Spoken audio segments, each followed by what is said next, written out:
Hello guys, good morning. Ngayon, late tayo ngayon. Aray ko! Pero okay lang. Kahit late, basta pumasok. Bilang absent. Hindi totoo yan. Ayun guys, wala na ako dito sa daan. Pupunta na ako ng company. Ayun guys. Solo. Kasi late na ako. Ang oras na 8:30 na.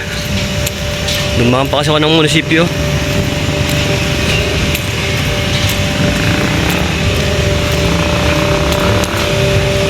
Unang beses na late. Hindi totoo yan. 30 minutes. Aray ko! Grabe.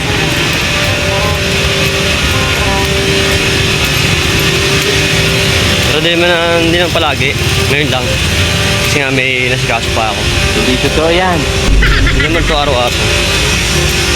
First time ko na late. Ngayong 2026 January. Hindi totoo yan. Kaya okay lang, at least safe ako nakarating. Hey guys, dito lang at ako'y papasok na. Let's see.